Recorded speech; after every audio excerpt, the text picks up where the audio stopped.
বলছি যে আজকে মহামান্য সার্কিট বেঞ্চ জলপাইগুড়ির একটা নির্দেশে ওনাদের বিডিও সাহেব এবং পুলিশ প্রশাসনকে এখানে আসতে হয়েছিল এই জমির পরিদর্শনের জন্য মাপাপের জন্য।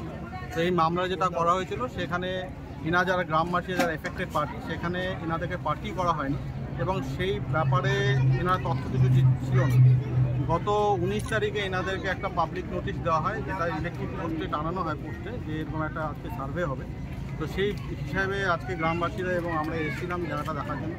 যখন আমরা এখানে পুলিশ প্রশাসন এবং বিডিও সাহেবকে বিএলআরও সাহেবকে যখন আমরা তথ্যগুলো দিয়ে থাকি তখন ওনারা বলছেন যেহেতু অর্ডারটা এইচডিও সাহেবের থেকে এসছে সুতরাং তাহলে এইচডিও সাহেবকে এটা কমিউনিকেট করতে হবে। সেই বেসিসে গ্রামবাসীরা আমরা সবাই এটা আমাদের যে গ্রিভেন্স যেগুলো আছে সেই তথ্যগুলো আমরা ওখানে যাচ্ছি। এখানে কার্যত একটা ব্যাপার আছে, রানীচেরা টি গার্ডেন আগে দুটো টাইটেল স্যুট ফাইল করেছিল এনাদের এফিকশন করার জন্য জলপাইগুড়ি সদর কোর্ট। তো সেইখান থেকে অলরেডি ম্যাটারটা স্টেটাস হয়ে আছে এবং টোটাল ব্যাপারটা যতদূর আমাদের কাছে রিট পিটিশন সার্ভিস করা হয়নি, আমাদের কাছে কোনো কপি নেই, যতদূর আমাদের মনে হচ্ছে টোটাল ব্যাপারটা সাপ্রেস করে এরা রানীচেরা টি গার্ডেন এই মামলাটা হয়তো হাইকোর্টে করেছে, আমরা জানা নেই যেহেতু আমরা রিট পিটিশনটা হাতে কপি পাইনি। আমরা যথোপযুক্ত ব্যবস্থা নিচ্ছি এবং মহামান্য আদালতে আমরা যাচ্ছি এবং টোটাল জিনিসটার কী আছে এবং জজ সাহেবের কাছে ব্যাপারটা তুলে ধরার জন্য এবং আমরা ওয়েট করছি যে আশা করছি যে জজ সাহেব আমাদের ব্যাপারটা দেখবেন এবং সেই অনুযায়ী জজ সাহেব অর্ডার পাচ্ছেন।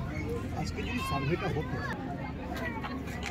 যেই রিট পিটিশনটা ফাইল হয়েছে আদৌ ওনাদের কার্যতভাবে এই রিট পিটিশন ফাইল করার অধিকার আছে কিনা এটা নিয়ে আমাদের বিশাল প্রশ্ন।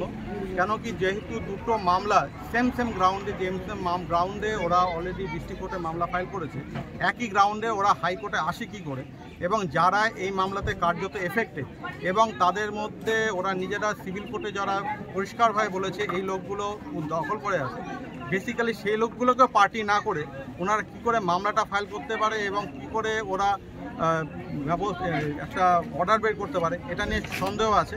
আমরা সেই হিসাবেই আমরা হাইকোর্টে যাব, মহামান্য আদালতের কাছে আমাদের যে গ্রিভেন্স আছে সেগুলো আমরা প্রকাশ করব।